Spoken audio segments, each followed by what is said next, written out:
बराए मेहरबानी चैनल को सब्सक्राइब कर लीजिए। गवर्नमेंट ने ये किया, सिंध गवर्नमेंट ने वो किया, लेकिन जहाँ सेहत की बात जब आती है तो सिंध गवर्नमेंट का मकाम और नाम नुमाया नज़र आता है। और उस हवाले से अगर सेहत का नाम लिया जाए और सिंध गवर्नमेंट का नाम लिया जाए तो उसमें NIBC का बड़ा ऊंचा मकाम है, यानी कि कार्डियो जो क्लिनिक है हमारी कार्डियो, इसको लोग आमतौर पे जिना समझते हैं और जिना कार्डियो कहते हैं, लेकिन ये जिना का हिस्सा ज़रूर है, लेकिन ये इंडिपेंडेंट इदारा है NICVD, यानी कि national institute of cardiovascular disease. इसमें जब मैं देखता हूँ कि जिस तरह प्रायोरिटी पे लोगों को जो है सर्विस दी जाती हैं, जिस तरह मैंने मेरा मेरा ख्याल है पूरे पाकिस्तान में अगर मैं कहूँ तो गलत नहीं होगा कि पाकिस्तान में और ख़ासतौर पर कराची में ये वाहिद इदारा है जहाँ कोई सिफारशी कल्चर जिसमें कहते हैं पर्ची या सिफारिश नहीं होता। अगर पेशेंट जेन्युइन है तो उसको फ़ौरन हाथों हाथ दिया जाता है, क्योंकि ये सेकंडों की बात होती है। अगर मैं SIOT की बात करूँ, मैं किसी और इदारे की बात करूँ, तो वहाँ दिनों में, महीनों में, हफ्तों में काम होता है, अपॉइंटमेंट्स होते हैं, लेकिन यहाँ पे अगर जेन्युइन पेशेंट है तो मिनटों में, सेकंडों में उसको एडमिट किया जाता है, सेकंडों में उसकी तमाम सर्विसेज प्रोवाइड की जाती है और उसकी जान बचाई जाती है। इसी तरह जब इस इदारे की बहुत सारी खूबियाँ हैं, तो आज इस इदारे की बहुत सारी खूबियाँ जानने के लिए हम आज अपने इस हॉस्पिटल में तशरीफ़ लेकर आए हैं और अपने जो हमारे एग्जीक्यूटिव डायरेक्टर हैं जनाब ताहिर सगीर साहब, उनसे हमने मुलाकात की और उनसे हमने कोशिश की है जानने की कि इस इदारे में उन्होंने क्या क्या जो चीज़ें हैं वो अच्छी की हैं, बेहतर की हैं और क्या क्या कुछ करने जा रहे हैं आगे। तो आपसे मुलाकात कराते हैं जनाब ताहिर सगीर साहब। अस्सलाम वालेकुम सर। अस्सलाम वालेकुम सर, कैसे हैं? खैरियत से हैं? अल्लाह का दुआ है। सर, बड़ी नाम सुना है हमने NICVD का और बड़ा मतलब चर्चा है, खासतौर पर पिछले कई सालों से ना। शुरू में तो लोग शायद इसको जानते भी नहीं थे, जिन्ना अस्पताल कहते थे जी, वो कार्डिंग का जिन्ना अस्पताल, लेकिन अब इसको अपने अपने नाम से इसकी पहचान है। तो उसमें डेफिनेटली आप लोगों की बड़ी खदमात हैं, बड़ी उसमें कोशिशें हैं। तो मैं ये जानना चाहूँगा कि सर, आप एज एग्जीक्यूटिव डायरेक्टर इस हॉस्पिटल को चला रहे हैं, इसका इंतजाम चला रहे हैं, तो इसमें मजीद कुछ बेहतरी की क्या क्या गुंजाइशें आपने रखी हुई हैं?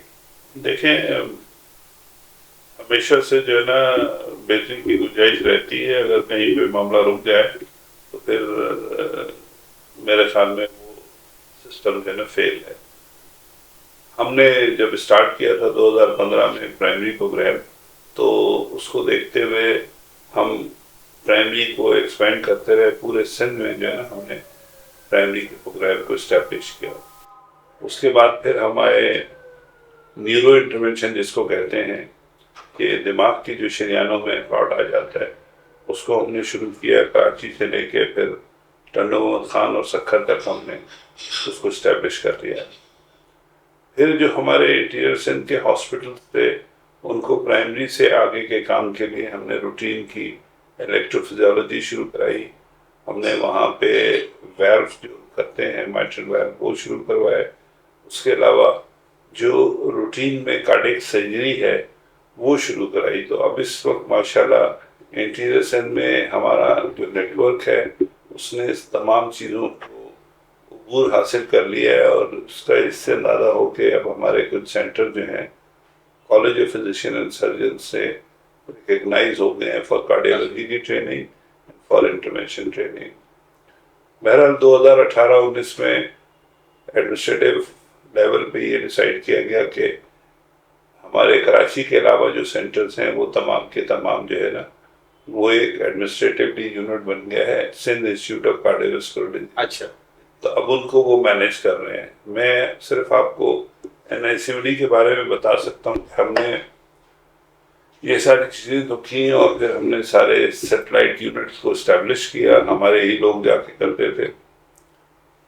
तो वो सारी चीज़ें अपनी जगह पे 2017 में हमने शुरू किया था एक टैवी, जिसको हम कहते हैं दिल की बड़ी शरियान के ऊपर वैल्व जो है उसको बगैर ऑपरेशन की चेंज करते हैं। बड़ा महंगा काम है। 35 टैवी का मैं आपसे, मेरा सवाल अगला यही था कि टैवी जो आप और खासतौर पे आपकी स्पेशलिटी है, आपकी एक्सपर्टीज है, तो वो भी यहाँ पे हो रहा है सर? जी हाँ, वो हो रहा है। वो तकरीबन 209 कर चुके हैं। एक परसों की है लास्ट और अभी नेक्स्ट वीक है। चूंकि वो बहुत महंगा है तो वो हमने ये किया है कि महीने में सिर्फ 2 फ्री करते हैं। 2 फ्री करते हैं। अगर कोई अपने ओन पे कराना चाहता है तो वो अलग, कॉर्पोरेट पेशेंट तो वो फिर अलग से आ जाते हैं। तो वो माशाल्लाह उसमें ये हुआ कि हमने शुरू किया, इस्टेब्लिश किया। अब ये है कि हमने और लोगों को भी ट्रेन कर दिया है और होपफुली ये चीज़ जो है ना आगे बहुत ज़बरदस्त आपने ये खबर आपने सुनाई जो मैं हद लोगों को अब तक नहीं पता होगा नाज़रीन कि टावी जो है ये बहुत एक्सपेंसिव है। अराउंड मैं ख्याल मैं गलती पे नहीं हूँ तो 40-50 लाख के तकरीबन 40 लाख के एक्सपेंडिचर्स होते हैं जो यहाँ पे फ्री किया जा रहा है। तो total cost free of cost है टोटल पूरा फ्री हमारा। इससे अच्छी तो फिर मैं ख्याल कोई बात हो ही नहीं सकती। अच्छा डॉक्टर साहब मैं ये भी जानना चाहूँगा कि जब मैंने जैसे बताया कि लोग पहले जिन्ना के नाम से ज़्यादा चलते थे, लेकिन नवीद कमर साहब जिस दौर में आए उन्होंने इसको बड़ा अपलिफ्ट किया और आप उसकी उनके नक्शे कदम पे आप चल रहे हैं।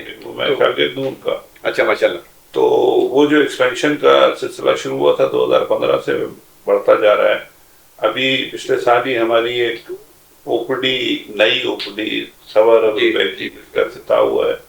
आप उससे अंदाजा करें वहाँ पे पहले हमारे 1200-1400 पेशेंट आते थे, अब 1900-2000 पेशेंट आ रहे हैं माशाल्लाह। और वो सर्विस बहुत उम्दा है। उस ओपीडी में जितने भी पेशेंट आते हैं उन सब का जो ट्रीटमेंट है वो 1 महीने का फ्री देते हैं। मैंने देखी आपकी ओपीडी बड़ा स्टेट ऑफ द आर्ट तरीके से बनाई हुई है। मैंने नासिर साहब से मैंने रिक्वेस्ट भी किया कि मैं उसको भी एक विजिट करूंगा ताकि उसको भी शूट किया जा सके। थोड़ी सी चीजें ऐसी हैं कि वो जो ओपन एरिया है उसकी वजह से लोग परेशान हो रहे हैं, तो वो हमने बात कर लिया। आज सुबह ही मीटिंग हुई है। अच्छा तो उस पर भी शेड बन रहा है ताकि लोगों की सहूलत है। अच्छा डॉक्टर साहब एक सवाल मेरे ध्यान में बार बार उठता है कि ये इतना बड़ा इदारा है और इतनी अच्छी खदमात अंजाम दे रहा है, लेकिन बच्चों के हवाले से लोग किसी मैं सुनता हूँ कोई इंडिया जा रहा है, कोई श्रीलंका जा रहा है, कोई कहीं जा रहा है, तो बच्चों के हवाले से कोई कार्रवाई या मामला यहाँ पे नहीं? देखें बच्चों के लिए आज से 10 साल पहले आप सुनते होंगे, अब नहीं जाता कोई। अच्छा हमारे पास हमने सर्जन बाहर भेजे, उनको ट्रेन किया है।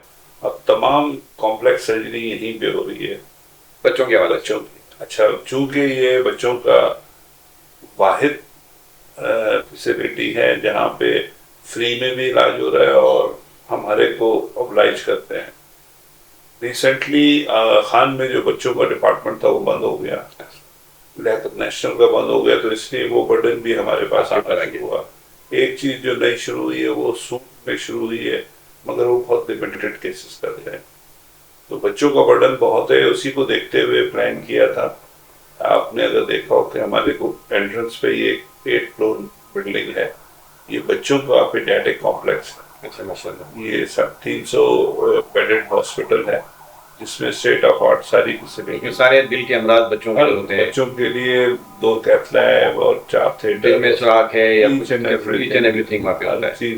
और वो होपफुली अगले साल जून में जो है गवर्नमेंट ने हमें फंड प्रोवाइड कर दिया है, इंशाल्लाह अगले जून में वो स्टार्ट हो जाएगा। अच्छा डॉक्टर साहब टावी का भी जिक्र हुआ, तो टावी को जरा मुझे तफसील से बताएं कि टावी का प्रोसीजर क्या है और क्या होता है। टावी बेसिकली जो दिल की चेम्बर्स होते हैं उसमें जो मेन चेम्बर एक होता है लेफ्ट वेंट्रिकल, जो कि ब्लड को पंप करता है पूरी बॉडी में।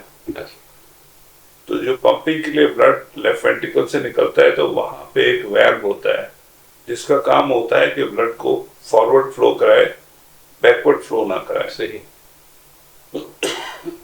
वो वाल्व जो है ना उम्र के साथ या कुछ बीमारियों के साथ तंग हो जाता है। सही।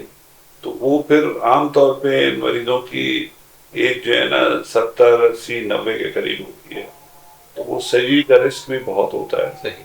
तो टावी का यही फायदा है कि आप कल हमने प्रोसीजर किया है, आज उसको छुट्टी दे दें। अच्छा तो वो जी हाँ। और ये ओपन हार्ट नहीं होता सर? ये ओपन हार्ट नहीं, ये वही मैं जानना चाह रहा हूं। से जो है ना आवाज मेरा यही था। जाते हैं, टांग की शरियानों से हम डिवाइस लेके जाते हैं और इम्प्लांट कर देते हैं, जस्ट लाइक एंजियोग्राफी जैसे आप करते हैं।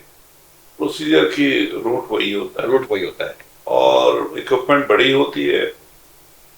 और ऐसे मरीज जिनको फेफड़ों का मसला है, गुर्दों का मसला है, मेडिकल कंडीशन ऐसी है कि उनकी सर्जरी नहीं हो सकती, उनमें हम टावी